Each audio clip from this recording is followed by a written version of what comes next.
The version of you who plays small will feel safe. The version of you who expands will feel terrifying. But if you don't jump to the next level, life will push you. I'm someone who believes that we all have a path and you can either resist it or follow it. And if you don't know, I'm Angie, the Inner Glow Coach, and I help women stop playing small, rewire the beliefs that keep them stuck, and become the woman who can step into her next level. Welcome back to the Identity Upgrade Series, How to Step into Your Next Level, and stay until the end because I have another action step for you today. And this one is really powerful. There have been many other times since I've up-leveled since 2018, the story that I told you in the last video. And I could easily make this playlist longer with all of the stories, but I wanted to highlight the two most impactful personal stories because they both have very important points that I want to get across. So the other one that I'm going to talk about today is when I quit corporate America to start my own business. My job in corporate America, it had turned really toxic, but it was mostly due to a shift in corporate culture because I had been working for the same company for 13 years and so much had changed and so many people had turned over and the culture was completely different. And not only that, through doing a lot of the inner work on myself, because I had been a people pleaser and perfectionist, so I was always putting my worth in things outside of myself. And if you've been in that position, you know that when you're always putting your energy in things outside of yourself or conforming to things outside of yourself, you lose your entire identity and you don't even know who you are. So a lot of the work that I had to do was figuring out who I really was, what made me happy, and what I wanted to do with my life. And through doing that, I realized that the real me wasn't aligned with corporate America at all. I had been basically conforming to society's arbitrary rules of going to college, getting a stable job, working until you're 65 or whatever, blah, blah, blah. And I would love to say that when I had that realization is when I quit. But I was getting paid well, so I was attached to the paycheck and all of the health benefits and all of the other monetary benefits that came with it. Also, I had all of these limiting beliefs about how I could never start my own business because I don't know what I'm doing. I don't know enough about sales and marketing. I was too scared to be visible. Again, blah, blah, blah, blah, blah.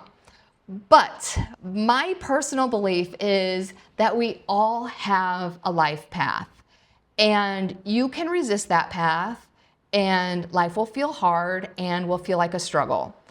Or you can follow your path and it's not necessarily going to be all rainbows and unicorns, but it's definitely going to be a much more enjoyable experience. And I also believe that if you resist too much, the universe is going to check you. And the universe is going to give you that wake-up call in a way that you won't find very pleasant. And by the way, this is why I believe that it's so important to push yourself out of your comfort zone as much as possible so that it's on your own terms and you don't get these huge, scary tests from the universe as much. For example, I've been bungee jumping, I've been skydiving, I've been cliff jumping, and it's not because I'm an adventure person or enjoy any of these things. It's to get myself out of my comfort zone so that I can choose my own challenge instead of the universe handing me a challenge that I probably won't find very pleasant. And that's not to say that it never happens, because that's what happened when I was resisting my path and quitting my corporate job. And so what ended up happening was I ended up on a team and my manager was a raging. And I normally don't even use that word to describe females because I think it's disrespectful, but I don't have respect for her, so I feel comfortable using it.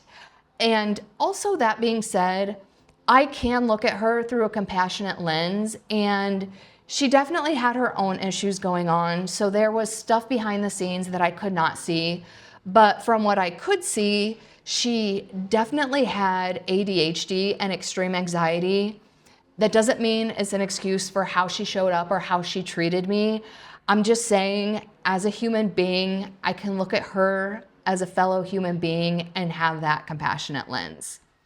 Anyway, this situation was so bad. I wasn't sleeping. I had chronic anxiety. I started developing all of these stress issues or physical health issues from the stress.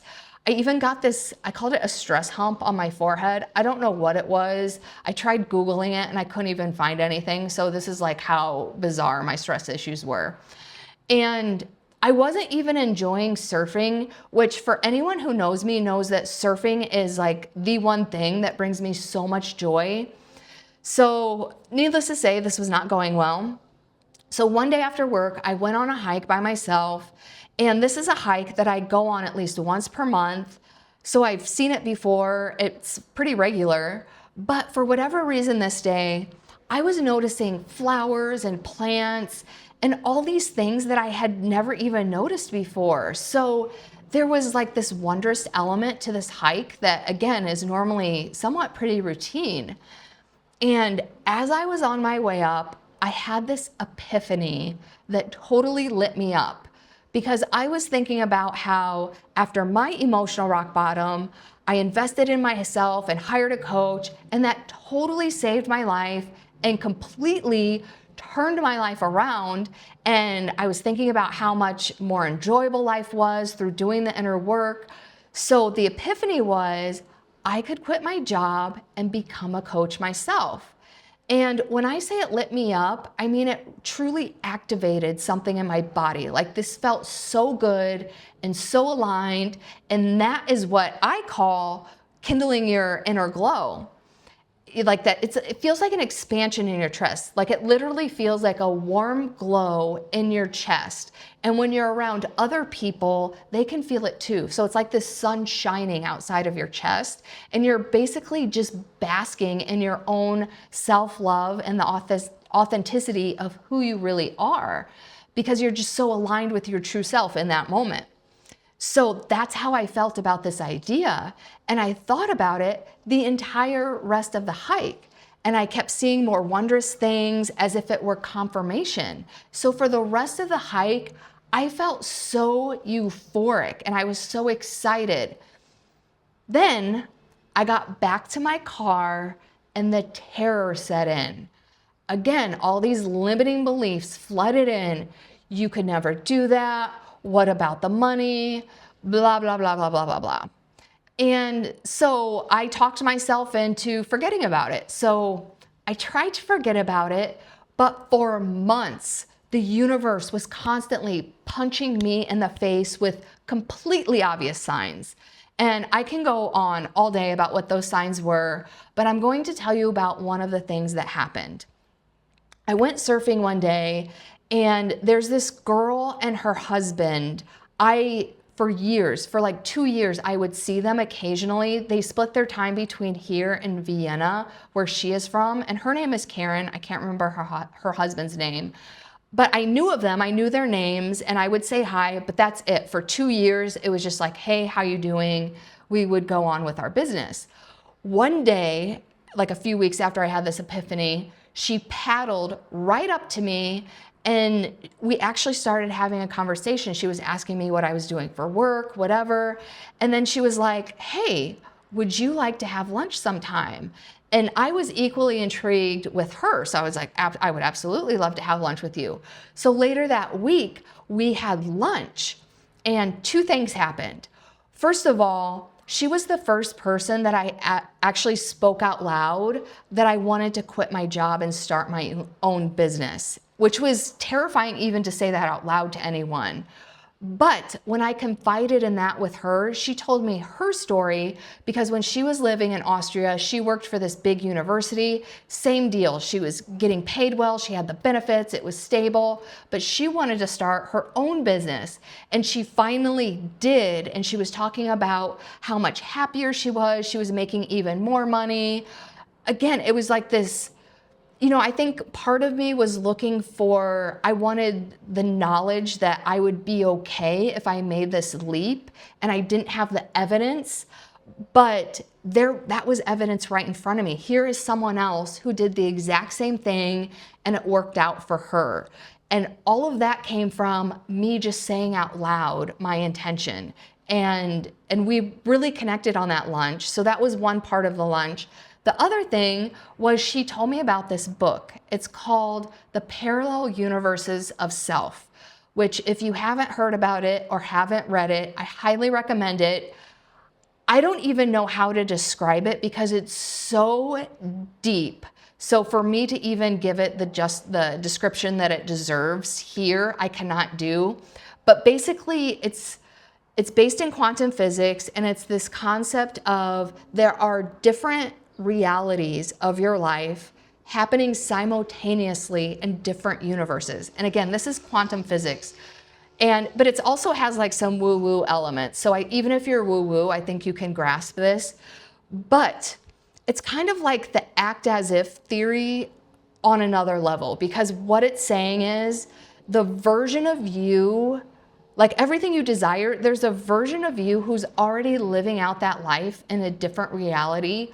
All you need to do is step into the vibration and essence of who that person is and their identity, and then you just naturally merge with that timeline. But anyway, she just told me about the book, and so I bought it right before, because I was getting ready to leave on a 2-week trip to Indonesia. So I read it, well, it's a very long book. I didn't read all of it in Indonesia, but I started reading it when I was in Indonesia.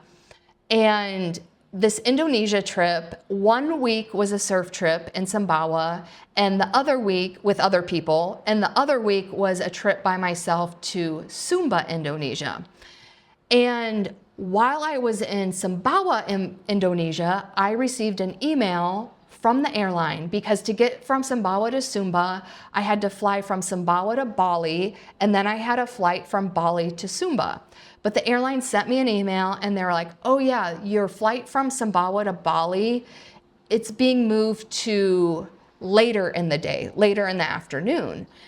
And that didn't work for me because my flight from Bali to Sumba was leaving before I would even get to Bali. So I was like, no problem, I'll just figure this out and change my flights. The problem was, this was in the aftermath of Ramadan. So there was like this 4-day block, all flights were booked. There were no flights anywhere else to get anywhere. So my initial reaction, I had a total panic attack because I was like, I'm not gonna be able to get to Sumba. And I thought I was gonna have to totally just forfeit that leg of my trip and maybe spend it in Bali or somewhere else. But because I had been reading this book about parallel universes, and it's called reality surfing, which I love because I'm a surfer, so I love a surfing metaphor. But I was like, if I'm going to be the kind of person who quits my corporate America job, starts my own business, and figures shit out, then I need to step into that identity now and figure this out.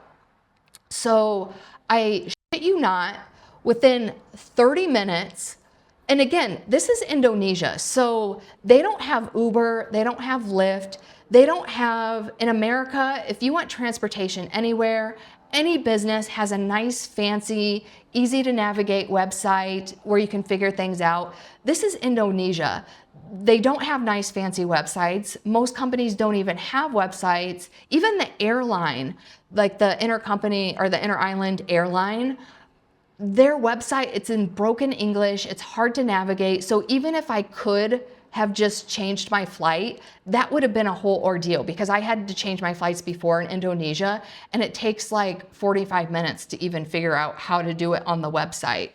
So within 30 minutes, through the help of the resort where I was staying, the retreat owner, and myself, because I had been to Lombok before, so I knew a driver there, but I planned land travel from Sumbawa to Bali, which looked like taking a car from the resort to the ferry, taking a ferry from Sumbawa to Lombok, taking a car across Lombok, ferry Lombok to Bali, and then car Bali to hotel. I figured all of those logistics out within 30 minutes without websites. And my point is, this is how powerful stepping into your identity is. And also keep in mind, like that whole trip, it took 12 hours by land, but I saw things that I never would have saw from the air.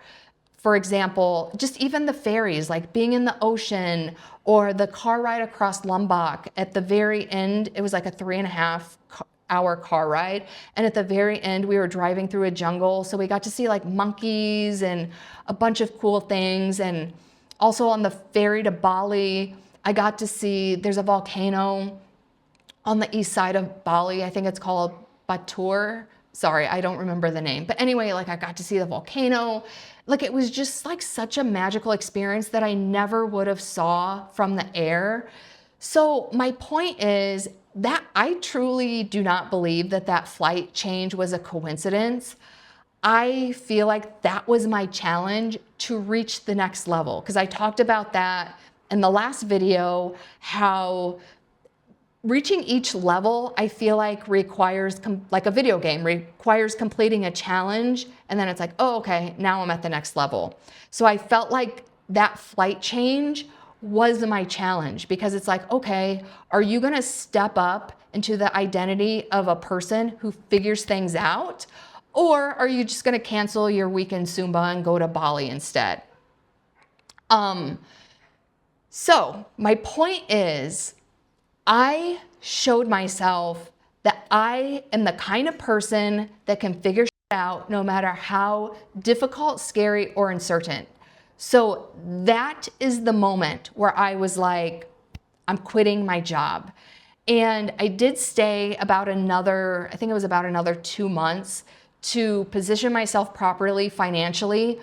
Also, I had to get to the point where, because initially when I thought about quitting, it would send me straight into an anxiety attack. So I had to do a lot of work on regulating my emotions so I could get to the point where thinking about my job did not give me anxiety. So it did take about 2 more months, but my point is, figuring out those logistics solidified my decision. And once you make a decision, everything moves. And then I stepped up to the challenge, and I passed the challenge, and I was able to up level to the next level. And this is so powerful because I had been following these concepts of stepping into the identity and any other iteration of up leveling that I had done. But reading this book and really understanding why things had worked before, I think really solidified this whole identity process. And I did start my own business, and it hasn't always been easy, but my focus has always been on believing in myself and knowing in my soul that I am the kind of person that figures things out no matter what. And now I'm always focused on that future version of myself, or that version of me who's in a reality that has everything that I desire. And I'm always thinking about, who do I need to be, and what energy do I need to be in now to naturally just step into that timeline? And I'm telling you guys, this is such powerful work. And again, another reason why I chose these 2 stories for this series is because how similar they are in terms of embodying the identity of who I wanted to be, even if I didn't feel totally confident doing it. Because again, any time other than this trip, I was kind of doing these things. I just like couldn't put my finger on the process. But actually being aware of the parallel reality concept made me realize that this is actually a thing. And again, it's based in quantum physics, and there's also this woo-woo aspect, but you don't need to know about quantum physics, or you don't need to know about woo-woo. You just need to understand who is the person that you want to be. So anytime you're ready to up level, just ask yourself, like, who do I need to be right now to step into that identity? What kind of energy does she hold? How would she respond to this? So my point is, you don't have to understand the quantum physics or the woo-woo, because it is a lot of information. And again, that Parallel Realities book, it's thick and it's deep. So I didn't even understand all of the concepts in it.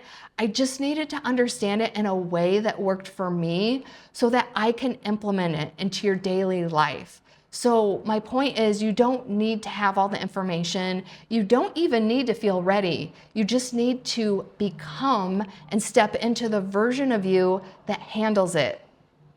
So this is your action step for this video. I want you to draw 2 columns. And again, I know not everybody journals, but I think this would be more powerful if you do journal it.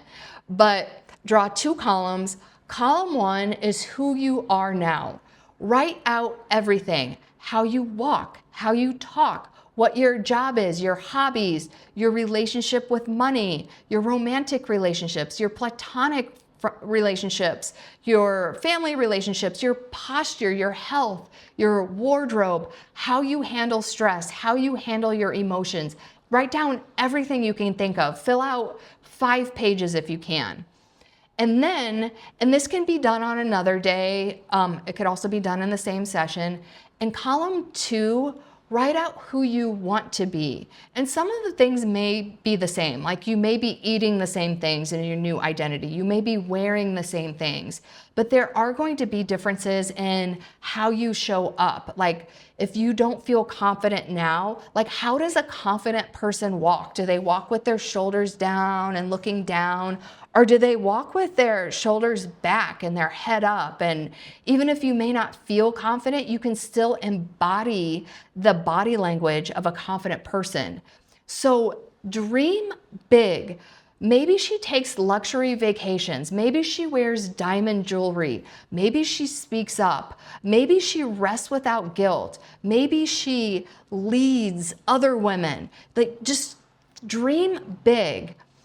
And ultimately, you want to embody all of these traits that you write in column 2, but this can be a lot of work. So just to start, circle 1 trait, just 1. And your homework for the rest of the week is simply to embody this trait. So for example, maybe you want to change how you walk. Maybe you normally walk with like low posture and not being confident. Like stand up straight, put your head up straight. Another thing, and I'm originally from Chicago, so this is a city person thing. I'm very self-aware when I walk. So I walk in a straight line. I try not to be in anyone else's way, because a city person walks down a sidewalk very efficiently and strategically. So it could be even something as simple as that. Like, I want to have self-awareness when I walk. But my point is, for this exercise, pick 1 trait and embody it all week long. Not when you feel confident, now. Because again, if you don't jump or get out of your comfort zone, life will push you. And it is always more empowering when you do it on your own terms. And because you have a whole list, you have weeks worth of homework assignments, because you can practice each one of these one at a time. And once it's integrated, you can move on to the next one on your list. And for extra credit, notice how this feels in your body, because a huge part of stepping into your next identity is nervous system expansion, because I'll be talking about this more in the next video, but your nervous system isn't wired for happiness or success, it's wired for familiarity. So if it feels uncomfortable or it feels scary or unsafe, that's okay. It's part of the process. And speaking of the next video, there is one thing that no one talks about when you up level, and that is grief. And that is the final video in the series, and I will see you in the next video, video 4 of the Identity Upgrade series.